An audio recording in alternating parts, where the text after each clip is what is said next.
Welcome to Live Calm by SOULESTA Living, the podcast where each week we explore practical ways to bring calm to your mind, your body, your home, and your relationships, the four pillars of my Calm Compass framework. So I am your host, Keeley, calmness coach and founder of SOULESTA Living. So, whether you are a busy professional or someone just looking to prioritize your peace, this podcast is your guide to living your best, calmer, healthier, and happier life. So, let's dive in. So, an apple a day doesn't necessarily keep the doctor away. I learned this from an inflammatory foods test that apples are actually highly inflammatory for me. Did you guys know that the foods you eat can impact your mood, your anxiety levels, and even your sleep? I learned this the hard way, and I want to talk about the link between food and our mental health. So, today we are focusing on calm in the body, and we're just going to scratch the surface of how diet impacts your mental well being. For a deeper dive with a little bit more information and details, I will be sharing about an upcoming opportunity that I have where we are going to explore this topic much more in detail. So, I want to start with a little bit of my story and why this matters for me. So, back in 2023, that was the most challenging year for me physically. I went to about 70 doctor's appointments that year with multiple visits to the ER. I was having symptoms like dizziness, fainting episodes, heart palpitations, shortness of breath, blood pressure spiking, chills, memory issues, unexplained rashes, like all the things you name it, and I had it basically. And doctors were basically telling me at the time that a lot of my blood tests were coming back normal. They couldn't figure out what was going on, so they just put it under the blanket of anxiety or panic attacks. But no one could really tell me the root cause. I'm like, anxiety stemming from where? I am sitting at home, laying on my couch, relaxing, and all of a sudden I would start feeling dizzy, and I would take my blood pressure, and my blood pressure would be through the roof, and my heart rate would be super high, and nothing that I knew of was triggering it. So I knew kind of intuitively there was something else going on that doctors weren't figuring out, but I just had to keep digging basically to find the answers. So by the end of that year, I went to see a nurse practitioner, and she recommended that I try an elimination diet to figure out if maybe it was something in my diet causing some of the issues that I was having. And I've started to research an elimination diet, and I was like, well, how long is that going to take for me to eliminate one food group a week and try to figure out, or every 6 weeks or so, and try to figure out if it was this meat or this vegetable or this dairy or whatever it was that is potentially causing my issues. So in my mind, I was like, there has to be a quicker way to test for this. And I did ask them to test me at the doctor for allergies, and they only did like the blood test for allergies, and it came back as I only had a slight allergy to corn, but they only tested me for 10 things. And I thought to myself, there has to be way more extensive testing for these types of issues. And that is how I came across doing an inflammatory foods test that tested me for over 250 different foods and herbs. And I was shocked when I got my results back that things you eat every day, like fruits and vegetables, like apples and avocado and bell peppers and even collard greens. I was raised in Alabama on my dad's side of the family, and greens are like a staple of our food. So I was really shocked to see that that was on my inflammatory list. And so, among over 40 different foods that I eat all the time, were in my highly inflammatory list that it would have taken me a long time to figure out all of those different foods were causing me issues. So I've always been fascinated from when I was little about just how the body works and learning about the processes. I wanted to be a doctor when I was younger, and so this kind of gives me now a way to research all those internal body processes. So I'm going to get into a little bit of that today, but try to keep it pretty high level. So, starting with the food mood connection, and we're going to talk a little bit about the gut brain axis and what it is and how it relates to your digestion and your emotions. So, what's the gut brain axis? I'm going to try to educate as I go along on each item. So, the gut brain axis is a communication network between your gut and your brain, heavily influenced by your gut microbiome, which are the trillions of cells living in your digestive system. So, what do these cells do? So, they help produce neurotransmitters. What are those? So, one of your neurotransmitters is serotonin. That is your happiness hormone, and that is associated with your happiness, focus, and also calmness, as well as another neurotransmitter, which is dopamine. That is your feel good hormone, and that is associated with motivation and decision making. And both of these are critical for regulating your mood. There's also your vagus nerve, and so that acts as a communication pathway between your gut and your brain. So the vagus nerve is the longest cranial nerve in your body, and it connects the brain to other major organs, not just your gut, but also your heart and your lungs. So now getting into inflammation. So before we talk about inflammatory foods, let's break down what inflammation is first.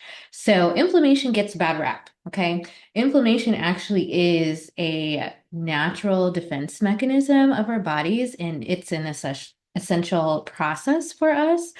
The problem is when it turns into chronic inflammation and the process doesn't stop and it's ongoing. That's where it can be harmful and it can contribute to a lot of the diseases in our bodies, like heart disease, diabetes, autoimmune disorders, and then mental health issues. So, those are the results of when inflammation gets a little out of control. So what is the difference between inflammatory foods and allergies? So this is something that comes up a lot because they are not the same thing, and the tests don't test for the same thing. So an allergy is more of an immediate reaction. So like someone's throat closing up, your lips start burning. Allergies can be deadly, like keep an EpiPen on you at all times if you know you have serious allergies. But then food sensitivities are a little bit more covert. They are not as like in your face with the reaction. So a lot of times it's more of a delayed reaction over time. Like you might have bloating or issues sleeping or anxiety or depression, these mental health issues that we're going to be talking about. So, how does inflammatory foods impact those things? So, it affects the neurotransmitters that we talked about earlier, their production and their function. It kind of interferes with their normal process. And then it also increases the production of inflammatory cytokines. I hope I'm saying that right. Cytokines, I'm not sure. That impact mood because they interfere with that neurotransmitter activity. So cytokines, I'm just going to go with that. They are small proteins that are released by your immune cells that regulate your inflammation, and they act as little messengers between the cells to signify for help during infections or stress. So again, these are things that we need to have happen in the body on a regular basis. But when there's like a flood of them, when we don't need them, that's when all the problems can be exacerbated or made worse. And then the next phase of this is how all of this impacts your nutrient deficiencies and your mineral deficiencies. So I discovered this basically when I was getting tested for a lot of different deficiencies like vitamin D and, all your different levels, your B vitamins. And I was again surprised when a lot of vitamins and minerals that I was taking supplements for came back as I was still deficient, like in vitamin C. And I was like, how is that possible? Because I am taking supplements, not just a multivitamin, but the specific supplements in these other areas, and I was still coming back deficient.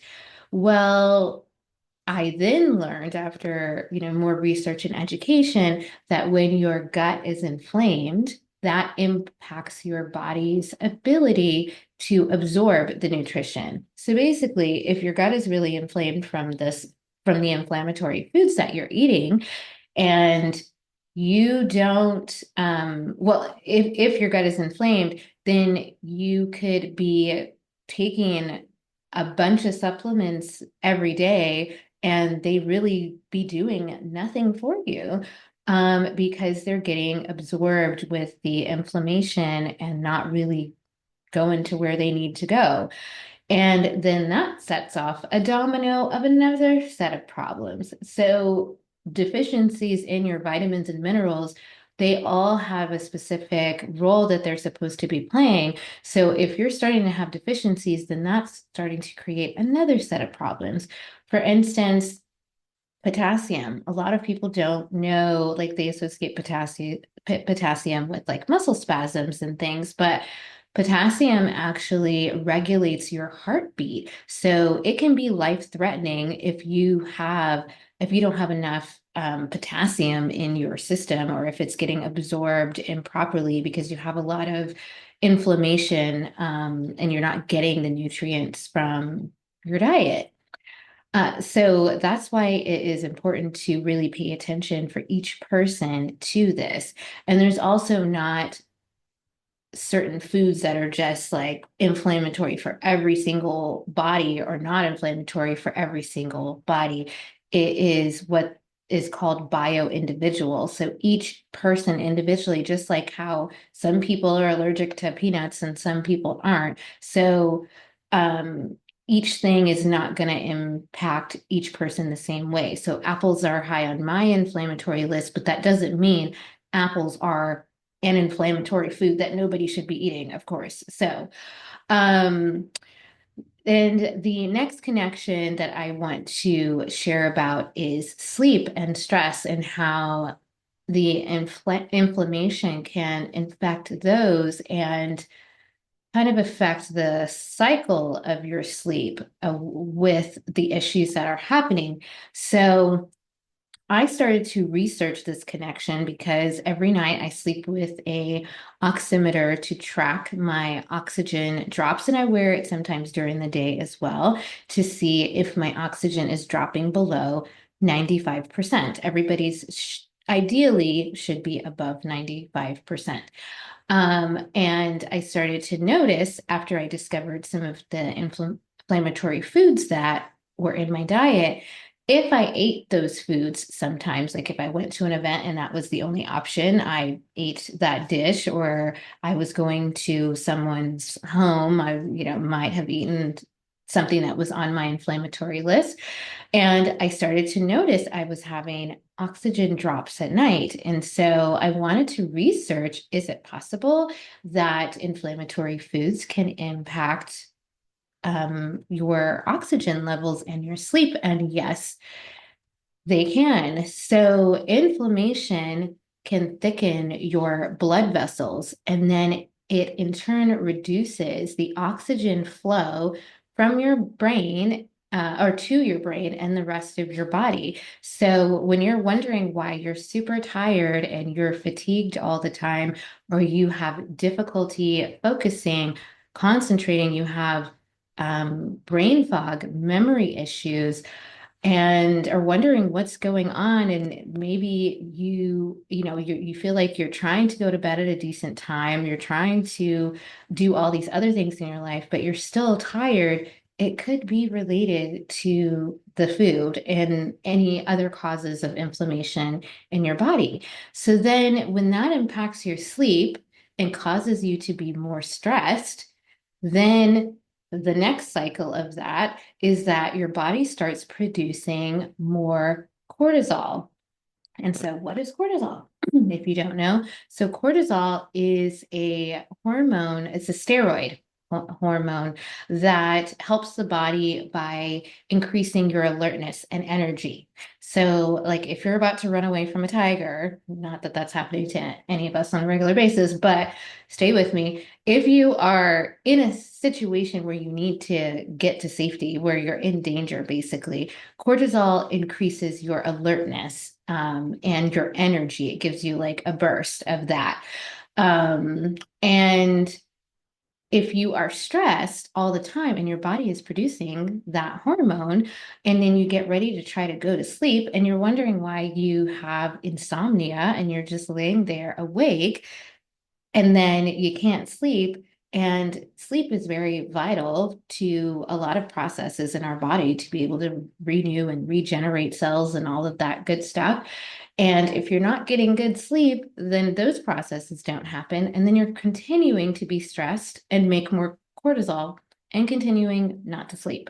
So it is a very vicious cycle. So it's important that we educate ourselves as much as possible. That's why I am passionate about educating as much as I can, just to support people in their overall wellness, because sleep is super important. But while we are learning about these things, one of the important things not to do is to develop an unhealthy relationship with food, which can happen. And there is something called orthorexia, which is important that I do not want anyone to develop. So that's basically an unhealthy obsession with eating perfectly, and which can lead to more anxiety about your food choices and social isolation, because food is centered around a lot of social aspects of our lives as well. And I know some people may not want to take a food sensitivity test because they are, just of the mind of like, oh, everything's bad for you, or I'm not going to be able to eat anything. And it's not meant to be, or I'm not sharing this from a place of I am wanting anyone to go to any extremes with food. It's more of like an everything in moderation, and more to increase your awareness so that you are eating mindfully and not just restricting everything, because that's not realistic. There are going to be certain foods that are going to get into our diet, but are you giving your body enough time for that process to be able to start and stop, whatever is being triggered, instead of having that chronically happen every single day because you're eating certain things every single day that is highly triggering those responses. So make sure you're also consulting with a doctor, working with a nutritionist if you need, because that is another challenge that can happen for people once they start restricting their diet. Then they're not getting enough nutrients from the food that they are eating. So you might need to have additional supplements. I also do not recommend just blanket taking high amounts of supplements without knowing your numbers. So you do need to get those checked by a doctor as well, because there are levels of toxicity that you could have from taking excess of certain supplements like vitamin D. Like you can have vitamin D toxicity if you are taking too much. So don't just hear this and say, oh, I need to go get 5,000 milligrams of vitamin D if that's not exactly what you need specifically. So make sure you are checking with your doctor for what you need specifically. And then again, going back to everything in moderation. So if you want to go to dinner with your family or friends and you know that there's something in your highly inflammatory list, like you just are prepared for that instance, but give yourself a little grace to, do what you need to do, enjoy the time, and just say, okay, well, the following day, I'm going to eat better and just listen to the signals that your body is telling you and how you are feeling. So I hope this information was helpful for you. Again, I just touched the surface in this conversation. There's a lot more to share and go into. So that is why I am hosting a webinar called Food and Mood, where we're going to dive a little bit deeper, and then I can answer any questions that you all have coming up.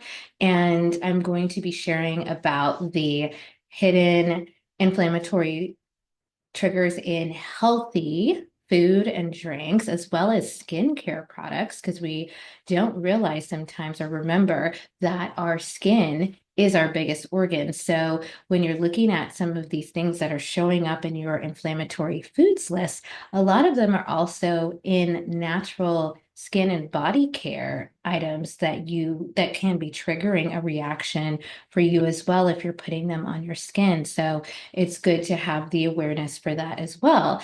I will also be sharing a detailed breakdown of all of my results, where I got my testing done, and recommendations for testing options for everyone else. The difference between a blood sample test and a hair strand test. So a lot of the quick kits that are available are hair strand tests, but I will share a little bit of the difference between both. Also, how I track my sleep patterns, the device and the app that I use.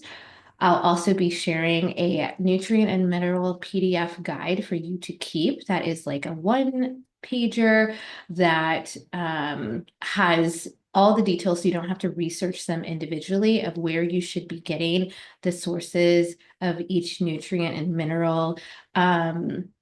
Naturally, and what supplements are available, and just practical steps for how I have healed myself from a lot of the deficiencies that I had, and even other issues, like major issues like the bleeding disorder I was diagnosed with, a very rare one, and how making these changes has impacted that. So the webinar will be on Wednesday, January 29th. There will be two time options. So that will be at 12 p.m. and 6 p.m. Central Standard Time. It'll be the same information, so you can just register for whichever one works for you.